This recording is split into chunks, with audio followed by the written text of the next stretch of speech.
ಶ್ರೀಗುರುಭ್ಯೋ ನಮಃ. ಯತ್ಪದಂ ವೇದಸಂವೇದ್ಯಂ ಕಟಾಕ್ಷೇಣಾಪಿ ವೀಕ್ಷಿತುಂ ನ ಕ್ಷಮಂತೆ ವಿಮತಯಸ್ತಮುಪಾಸೇ ಶ್ರೇಯಃಪತಿಂ. ಆಪಾದಮೌಳಿಪರ್ಯಂతం ಗುರುಣಾಂ ಆಕೃತಿಂ ಸ್ಮರೇತ್ತೇನ ವಿಘ್ನಾಃ ಪ್ರಣಶ್ಯಂತಿ ಸಿದ್ಧ್ಯಂತಿ ಚ ಮನೋರಥಾಃ. ಈ ಸಂಚಿಕೆಯಲ್ಲಿ ನಾವು ಉತ್ಥಾನ ದ್ವಾದಶಿಯ ಹಿನ್ನೆಲೆಯನ್ನು, ಆ ದಿನ ಆಚರಣೆ ಮಾಡಬೇಕಾಗಿರುವಂತಹ ಕರ್ಮವನ್ನು ಸಂಕ್ಷಿಪ್ತವಾಗಿ ತಿಳಿಯುವಂತಹ ಪ್ರಯತ್ನವನ್ನು ಮಾಡೋಣ. ನಮ್ಮ ಒಂದು ವರ್ಷ ದೇವತೆಗಳಿಗೆ ಒಂದು ದಿನ. ದಕ್ಷಿಣಾಯನ ಅಂತನ್ನುವುದು ದೇವತೆಗಳಿಗೆ ರಾತ್ರಿ, ಉತ್ತರಾಯಣ ದೇವತೆಗಳಿಗೆ ಪ್ರಾತಃ ಕಾಲ. ಹೀಗಿದ್ದುದರಿಂದಾಗಿ ದಕ್ಷಿಣಾಯನದಲ್ಲಿ ಯಾವುದೇ ವಿಧವಾಗಿರುವಂತಹ ಮಂಗಲ ಕಾರ್ಯಗಳು ಮಾಡ್ತಾ ಇರಲಿಲ್ಲ. ಆದ್ದರಿಂದಾಗಿ ಆ ದಕ್ಷಿಣಾಯನಕ್ಕೆ ಅಭಿಮಾನಿಯಾಗಿರುವಂತಹ ದೇವತೆಗೆ ಬಹಳ ದುಃಖವಾಗ್ತದೆ, ಬೇಜಾರಾಗ್ತದೆ.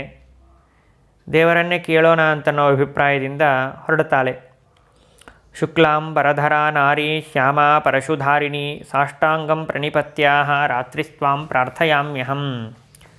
ಶುಭ್ರವಾದ ಬಿಳಿಯಾದ ಬಟ್ಟೆಯನ್ನು ಉಟ್ಟು, ಕೈಯಲ್ಲಿ ಕೊಡ್ಲಿಯನ್ನು ಹಿಡಿದುಕೊಂಡು 16 ವರ್ಷದ ತರುಣಿಯಾಗಿರುವಂತಹ ದಕ್ಷಿಣಾಯನಕ್ಕೆ ಅಭಿಮಾನಿಯಾಗಿರುವಂತಹ ದೇವತೆ ಭಗವಂತನಿಗೆ ಸಾಷ್ಟಾಂಗ ನಮಸ್ಕಾರವನ್ನು ಮಾಡಿ, ದೇವತೆಗಳ ರಾತ್ರಿ ಎಂದು ಕರೆಸಿಕೊಂಡಿರುವಂತಹ ನಾನು ನಿನ್ನನ್ನು ಭಕ್ತಿಯಿಂದ ಪ್ರಾರ್ಥನೆ ಮಾಡ್ತಾ ಇದ್ದೇನೆ ಎಂಬುದಾಗಿ ಪ್ರಾರ್ಥನೆ ಮಾಡ್ತಾಳೆ.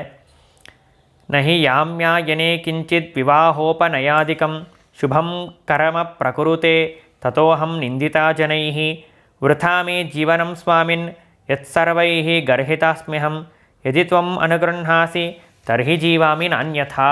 ಓ ದಯಾಸಾಗರನೇ,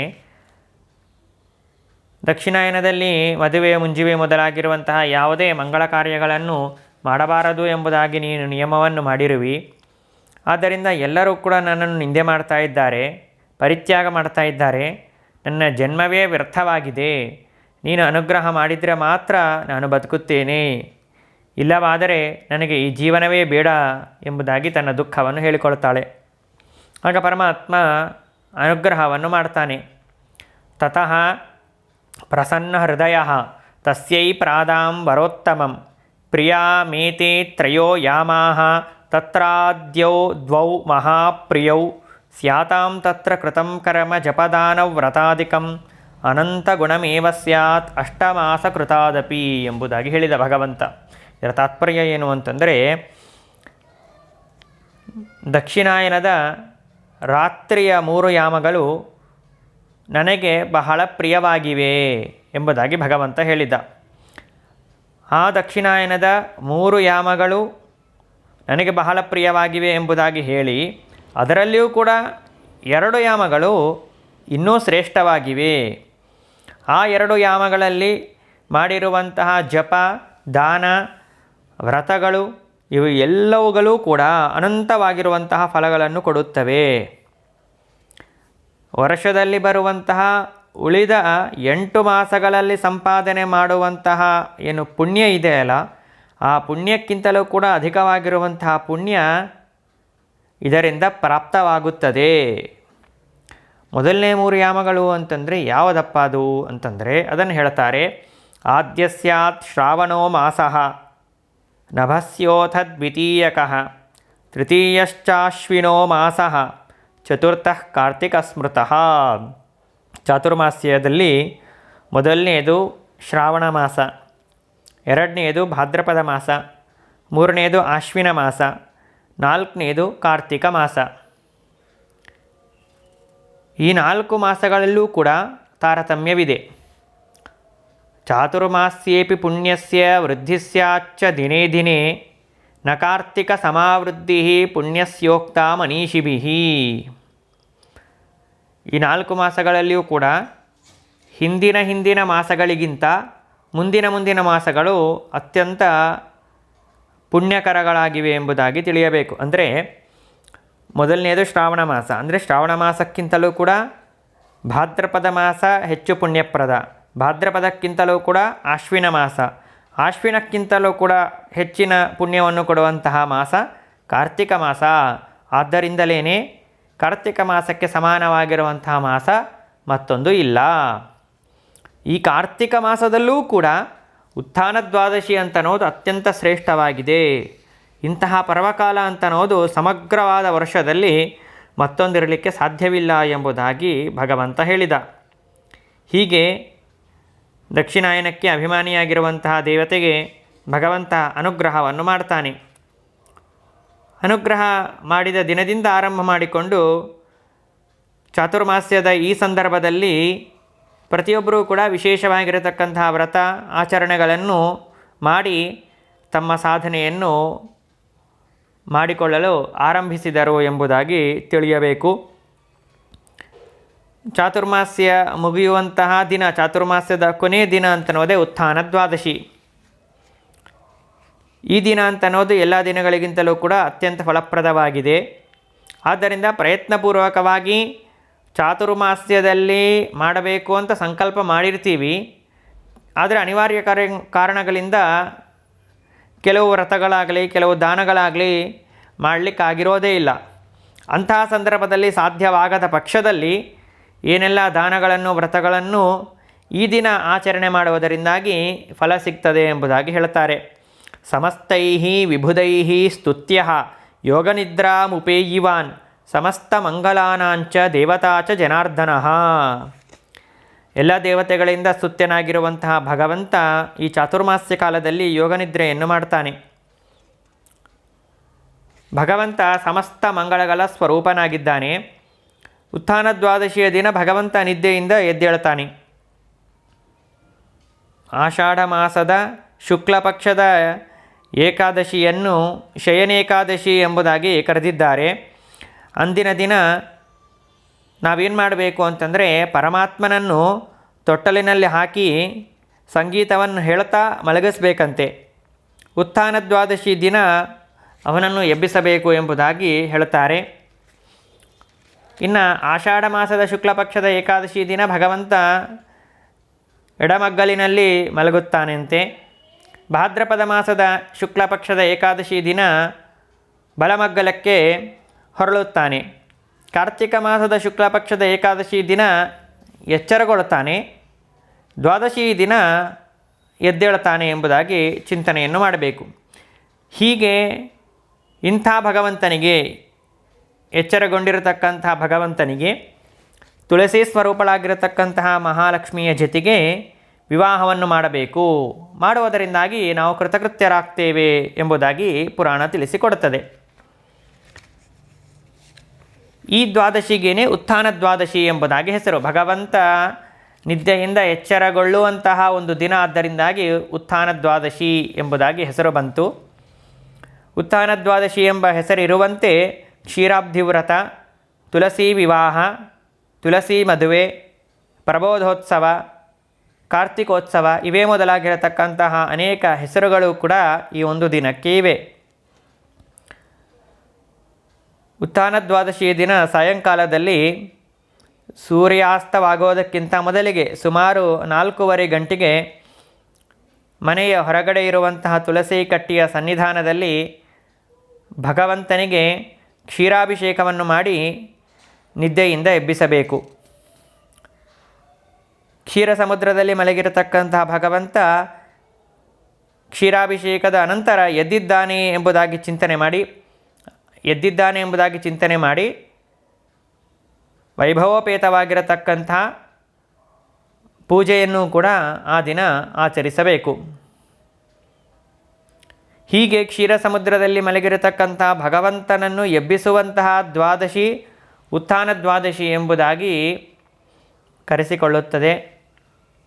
ಇದರ ಆಚರಣೆಯಿಂದಾಗಿ ಸಮಸ್ತವಾಗಿರತಕ್ಕಂತಹ ಸನ್ಮಂಗಳಗಳು ಕೂಡ ನಮಗೆ ಸಿಗುತ್ತವೆ. ಭಗವಂತ ಸಮಸ್ತ ಸನ್ಮಂಗಳಗಳನ್ನು ಕೂಡ ದಯಪಾಲಿಸ್ತಾನೆ ಅಂತನೋ ವಿಷಯದಲ್ಲಿ ಸಂಶಯವಿಲ್ಲ. ಉತ್ಥಾನ ದ್ವಾದಶಿಯ ದಿನ ಆಚರಣೆ ಹೇಗೆ ಮಾಡಬೇಕು ಅಂತಂದರೆ, ತುಳಸಿ ವೃಂದಾವನದ ಬುಡದಲ್ಲಿ ಧಾತ್ರಿ ವೃಕ್ಷದ ಕೊಂಬೆಯನ್ನಿಟ್ಟು ಅದರ ಎದುರುಗಡೆ ಭಗವಂತನ ಪ್ರತಿಮೆಯನ್ನು ಮತ್ತು ಭಗವಂತನ ಸನ್ನಿಧಾನೋಪೇತವಾಗಿರತಕ್ಕಂತಹ ಶಾಲಿಗ್ರಾಮವನ್ನು ಕೂಡ ಇಟ್ಟು ಪೂಜೆ ಮಾಡುವುದು ಇದು ಎಲ್ಲ ಕಡೆಗೆ ಬಂದಿರುವಂತಹ ಸಂಪ್ರದಾಯವಾಗಿದೆ. ಧಾತ್ರಿ ವೃಕ್ಷದ ಟೊಂಗೆಯನ್ನು ಕತ್ತರಿಸಿ ತುಳಸಿ ಗಿಡದ ಜೊತೆಗೆ ಇಡುವುದು ಶ್ರೇಷ್ಠವಾಗಿರುವಂತಹ ಪಕ್ಷವಲ್ಲ. ಧಾತ್ರಿ ವೃಕ್ಷ ಇರುವಂತಹ ಸ್ಥಳದಲ್ಲೇನೇ ತುಳಸಿ ವೃಂದಾವನವನ್ನು ತೆಗೆದುಕೊಂಡು ಹೋಗಿ ಅಲ್ಲಿ ಭಗವಂತನಿಗೆ ಪೂಜೆ ಮಾಡುವುದು ಶ್ರೇಷ್ಠ ಪಕ್ಷವಾಗಿದೆ. ಸರಿಯಾಗಿ ಗಮನದಲ್ಲಿ ಇಟ್ಟುಕೊಳ್ಳ್ರಿ ವಿಷಯ. ಧಾತ್ರಿ ವೃಕ್ಷದ ಟೊಂಗೆಯನ್ನು ಕತ್ತರಿಸಿ ತುಳಸಿ ವೃಂದಾವನದ ಹತ್ರ ತಗೊಂಡು ಹೋಗಬಾರ್ದು. ಧಾತ್ರಿ ವೃಕ್ಷ ಇರುವಂತಹ ಸ್ಥಳದಲ್ಲೇನೇ ತುಳಸಿ ವೃಂದಾವನವನ್ನು ತೆಗೆದುಕೊಂಡು ಹೋಗಿ ಅಲ್ಲಿ ಭಗವಂತನಿಗೆ ಪೂಜೆ ಮಾಡುವುದು ಶ್ರೇಷ್ಠವಾಗಿರುವಂತಹ ಪಕ್ಷವಾಗಿದೆ. ಕೆಲವೊಂದು ಯಜ್ಞ ಭಾಗಗಳಿಗೆ ಬಿಟ್ಟು ಉಳಿದ ಯಾವುದೇ ಧಾರ್ಮಿಕವಾಗಿರತಕ್ಕಂತಹ ವಿಧಾನಗಳಿಗೂ ಕೂಡ ವೃಕ್ಷವನ್ನು ಕತ್ತರಿಸುವುದು ಇದು ಧರ್ಮವಲ್ಲ, ಅಧರ್ಮವೇ. ಆದ್ದರಿಂದ ಧಾತ್ರಿ ವೃಕ್ಷದ ಟೊಂಗಿಯನ್ನು ಕತ್ತರಿಸಿ ನಾವು ತಗೊಂಡು ಬಂದು ಪೂಜೆ ಮಾಡ್ತೀವಿ ಅಂತಂದರೆ ಶಾಸ್ತ್ರ ಒಪ್ಪೋದಿಲ್ಲ. ಮತ್ತು ಅಷ್ಟೇ ಅಲ್ಲದೆ ಯಾವುದೇ ಗ್ರಂಥದಲ್ಲೂ ಕೂಡ ಹೀಗೆ ಮಾಡಬೇಕು ಅಂತನ್ನೋದನ್ನು ಹೇಳಿಲ್ಲ. ಆದರೆ ಇವತ್ತಿನ ಕಲಿಕಾಲದಲ್ಲಿ ಏನಾಗಿಬಿಟ್ಟಿದೆ, ವ್ಯಾಪಕವಾಗಿ ನೆಲೆಗಿಡದ ಟೊಂಗೆಯನ್ನೇ ತಂದು ಪೂಜೆ ಮಾಡುವಂತಹ ಪದ್ಧತಿ ಬಂದಿದೆ. ಇದು ಅಧಮ ಪಕ್ಷ ಎಂಬುದಾಗಿ ನಾವು ಈ ಸಂದರ್ಭದಲ್ಲಿ ತಿಳಿದುಕೊಳ್ಳಬೇಕು. ಶಾಸ್ತ್ರ ಒಂದು ಮಾತನ್ನು ಹೇಳ್ತದೆ, ನ ಅಶಕ್ಯೇ ಶಾಸ್ತ್ರಚೋದನ. ಅಂದರೆ ಅಶಕ್ಯವಿದ್ದಾಗ ಮಾತ್ರ ಇಂಥ ಸಂಪ್ರದಾಯಗಳನ್ನು ಪರಿಪಾಲನೆ ಮಾಡಬೇಕು ಅಂತ ಹೇಳಿದೆ. ಈಗ ಅನ್ಕೋ ಅಶಕ್ಯ ಏನಿದೆ, ಧಾತ್ರಿ ವೃಕ್ಷ ಇರತಕ್ಕಂಥ ಸ್ಥಳದಲ್ಲೇ ತುಳಸಿ ವೃಂದಾವನವನ್ನು ತೆಗೆದುಕೊಂಡು ಬರುವುದು ಸಾಧ್ಯವಾಗ್ತದೆ. ಅದರಿಂದಾಗಿ ಅದನ್ನೇ ಆಚರಣೆ ಮಾಡುವುದೇ ಉತ್ತಮವಾಗಿರತಕ್ಕಂಥ ಪಕ್ಷ. ಆ ಉತ್ಥಾನ ದ್ವಾದಶಿಯ ದಿನ ನೆಲ್ಲಿಕಾಯಿಯಲ್ಲಿ ತುಪ್ಪದ ದೀಪವನ್ನು ಹಚ್ಚಿ ಆರತಿಯನ್ನು ಮಾಡುವಂತಹ ಪದ್ಧತಿಯೂ ಕೂಡ ಇದೆ. 5, 7, 9 ನೆಲ್ಲಿಕಾಯಿಗಳನ್ನು ಇಟ್ಟು ಆರತಿ ಮಾಡಬೇಕು. ಮತ್ತು ದೀಪಸ್ತಂಭಗಳಲ್ಲಿಯೂ ಕೂಡ ನೆಲ್ಲಿಕಾಯಿಗಳನ್ನು ಇಟ್ಟು ತುಪ್ಪದ ದೀಪವನ್ನು ಹಚ್ಚಬೇಕು ಎಂಬುದಾಗಿ ಹೇಳ್ತಾರೆ. ಇನ್ನೊಂದು ಮಾತನ್ನು ಹೇಳುತ್ತದೆ ಶಾಸ್ತ್ರ, ನೆಲ್ಲಿಕಾಯಿಗಳನ್ನು ಬಾಳೆನಾರದಲ್ಲಿ ಪೋಣಿಸಿ ಭಗವಂತನಿಗೆ ಹಾರವನ್ನಾಗಿ ಮಾಡಿ ಸಮರ್ಪಣೆ ಮಾಡಬೇಕು. ಸಾಧ್ಯವಿದ್ದ ಪಕ್ಷದಲ್ಲಿ ನೆಲ್ಲಿಗಿಡದ ಕಡ್ಡಿಯಿಂದ ಮಣಿಗಳನ್ನು ಮಾಡಿ ಮಾಲೆಯನ್ನು ಮಾಡಿ ತುಳಸಿ ಮಣಿಯನ್ನು ಮಾಡುವಂತೆ ಮಾಡಿ ಅದನ್ನು ಕೂಡ ಭಗವಂತನಿಗೆ ಸಮರ್ಪಣೆ ಮಾಡಬೇಕು. ಶಮೀಪತ್ರವನ್ನು ಭಗವಂತನಿಗೆ ಸಮರ್ಪಣೆ ಮಾಡುವಂತೆ ಧಾತ್ರಿ ವೃಕ್ಷದ ಪತ್ರಗಳನ್ನೂ ಕೂಡ ಉತ್ಥಾನ ದ್ವಾದಶಿಯ ದಿನ ಭಗವಂತನಿಗೆ ಸಮರ್ಪಣೆ ಮಾಡಬೇಕು. ಅಂದರೆ ಪೂಜಾ ಸಂದರ್ಭದಲ್ಲಿ ತುಳಸಿಯನ್ನು ಸಮರ್ಪಣೆ ಮಾಡ್ತೀವಲ್ಲ, ಆ ತುಳಸಿಯನ್ನು ಸಮರ್ಪಣೆ ಮಾಡುವುದರ ಜೊತೆಗೆ ಈ ಧಾತ್ರಿ ವೃಕ್ಷದ ಎಲೆಗಳನ್ನು ಕೂಡ ಏರಿಸಬೇಕು ಎಂಬುದಾಗಿ ಹೇಳ್ತಾರೆ. ಪ್ರಾತಃ ಕಾಲದಲ್ಲಿ ದ್ವಾದಶಿಯ ದಿನ ಪ್ರಾತಃ ಕಾಲದಲ್ಲಿ ವಾದ್ಯ ಘೋಷಗಳನ್ನು ಹಾಗೂ ಶಂಖನಾದವನ್ನು ಮಾಡಬೇಕು. ಸಾಯಂಕಾಲದ ಸಮಯದಲ್ಲಿಯೂ ಕೂಡ ಭಗವಂತನನ್ನು ಎಬ್ಬಿಸುವುದಕ್ಕಾಗಿ ವಿಶೇಷವಾಗಿ ವಾದ್ಯಘೋಷಗಳು ಸಾಧ್ಯವಿಲ್ಲ ಅಂತನ್ನೋ ಪಕ್ಷದಲ್ಲಿ ಶಂಖನಾದವನ್ನಾದರೂ ಮಾಡಬೇಕು. ಕನಿಷ್ಠ ಪಕ್ಷ ಘಂಟೆಯನ್ನಾದರೂ ಬಾರಿಸಿ ಮಂತ್ರಗಳನ್ನು ಉಚ್ಚಾರಣೆ ಮಾಡ್ತಾ ಕೈ ಮುಗಿದು ಭಗವಂತನ ಪ್ರಾರ್ಥನೆಯನ್ನು ಮಾಡ್ತಾ ಭಗವಂತನನ್ನು ಎಬ್ಬಿಸಬೇಕು. ಸಾಯಂಕಾಲದ ಸಮಯದಲ್ಲಿ ವಿಶೇಷವಾಗಿ ತುಳಸಿ ಪೂಜೆ ಹಾಗೂ ಪ್ರಬೋಧೋತ್ಸವ ಕಾರ್ಯವನ್ನು ನೆರವೇರಿಸಬೇಕು. ಪ್ರಬೋಧೋತ್ಸವ ಅಂತಂದರೆ ಭಗವಂತನನ್ನು ಎಬ್ಬಿಸುವಂತಹ ಕಾರ್ಯ. ಬೆಳಗಿನ ಕಾಲದಲ್ಲಿ ನೆಲ್ಲಿಕಾಯಿಯಿಂದ ಆರತಿಯನ್ನು ಮಾಡುವಂತೆ ಸಾಯಂಕಾಲದಲ್ಲೂ ಕೂಡ ನೆಲ್ಲಿಕಾಯಿಯಿಂದ ಆರತಿಯನ್ನು ಮಾಡಬೇಕು ಎಂಬುದಾಗಿ ಹೇಳ್ತಾರೆ. ನಾನಾ ವಿಧವಾಗಿರತಕ್ಕಂತಹ ಭಕ್ಷ್ಯ ಭೋಜ್ಯಗಳನ್ನು, ಲೇಹ ಪೇಹಗಳನ್ನು, ಚೋಷ್ಯ ಮೊದಲಾಗಿರತಕ್ಕಂತಹ ನಾನಾ ವಿಧವಾಗಿರುವಂತಹ ಭಕ್ಷ್ಯಗಳನ್ನು ಕೂಡ ಸಾಯಂಕಾಲದ ಸಮಯದಲ್ಲಿ ಮಾಡಿ ಭಗವಂತನಿಗೆ ಸಮರ್ಪಣೆ ಮಾಡುವುದು ಸೂಕ್ತವಾಗಿರುವಂತಹ ಪದ್ಧತಿ. ಸಾಯಂಕಾಲ ತುಳಸಿ ವಿವಾಹವನ್ನು ಮಾಡ್ತಾ ಇದ್ದೇವೆ. ತುಳಸಿ ವೃಂದಾವನದ ಎದುರುಗಡೆಗೆ ಶಾಲಿಗ್ರಾಮವನ್ನು ಇಟ್ಟು ಭಗವಂತನ ಮೂರ್ತಿಯನ್ನು ಇಟ್ಟು ಪೂಜೆ ಮಾಡ್ತಾ ಇರ್ತೇವೆ. ಪೂಜೆಯನ್ನು ಮಾಡಬೇಕು ಅಂತ ಹೇಳಿದ್ದಾರೆ. ಹಾಗಾದರೆ ಊಟ ಮಾಡಿದ ಮೇಲೆ ಪೂಜೆಯನ್ನು ಮಾಡುವುದು ಹೇಗೆ ಅಂತನೋ ಸಂಶಯ ಬರಬಹುದು. ಅದಕ್ಕೆ ಶಾಸ್ತ್ರ ಹೇಳುತ್ತದೆ, ದ್ವಾದಶಿಯ ಪಾರಣೆಯನ್ನು ಮುಗಿಸಿದ ಮೇಲೆ ಸಾಯಂಕಾಲದವರೆಗೆ ನೀರನ್ನೂ ಕೂಡ ಕುಡಿಯದೆ ಉಪವಾಸವಿರಬೇಕು. ಸಾಯಂಕಾಲ ಪೂಜೆ ಮಾಡುವವನಿಗೆ ಇದು ಅನಿವಾರ್ಯ. ಅಂದರೆ ಯಾರು ಪೂಜೆ ಮಾಡ್ತಾರಲ್ಲ ಅವರು ಅವಶ್ಯವಾಗಿ ಹೀಗೆ ಉಪವಾಸವನ್ನು ಇದ್ದು ಸ್ನಾನ ಮಾಡಿ ಪೂಜೆಯನ್ನು ಮಾಡುವುದು ಪ್ರಶಸ್ತವಾಗಿರುವಂಥ ಪದ್ಧತಿ. ಇನ್ನು ಯಾರು ಉಪವಾಸ ಮಾಡಿರೋದಿಲ್ಲ, ಮಧ್ಯದಲ್ಲಿ ಆಹಾರವನ್ನು ಸ್ವೀಕಾರ ಮಾಡಿರ್ತಾರೆ, ಅವರವರು ತಮ್ಮ ತಮ್ಮ ಶಕ್ತಿಯನುಸಾರವಾಗಿ ಆಚರಣೆ ಮಾಡಬೇಕು. ಸಮಯವನ್ನು ಹೇಳಬೇಕು ಅಂತಂದರೆ ಸುಮಾರು ಸಾಯಂಕಾಲ 4:15 ಗಂಟೆಗೆ ಶುದ್ಧವಾದ ಮಡಿಸ್ನಾನವನ್ನು ಆಚರಣೆ ಮಾಡಬೇಕು. ಏನೂ ಆಹಾರ ಸ್ವೀಕಾರ ಮಾಡಲಿಲ್ಲ ಅಂತಂದರೆ ದ್ವಾದಶಿಯ ಪಾರಣೆಯ ಅನಂತರ ಸಾಯಂಕಾಲ ಮಡಿಸ್ನಾನ ಮಾಡುವವರೆಗೆ ಮಧ್ಯದಲ್ಲಿ ಯಾವ ಆಹಾರವನ್ನು ಸ್ವೀಕಾರ ಮಾಡಲಿಲ್ಲ, ನೀರನ್ನು ಕುಡಲಿಲ್ಲ ಅಂತ ಆದರೆ ಪ್ರಾತಃ ಕಾಲದಲ್ಲಿ ಎಷ್ಟು ಮಡಿ ಇರ್ತದೆಯೋ ಅಷ್ಟೇ ಮಡಿ ಸಾಯಂಕಾಲದಲ್ಲೂ ಕೂಡ ಪ್ರಾಪ್ತವಾಗ್ತದೆ.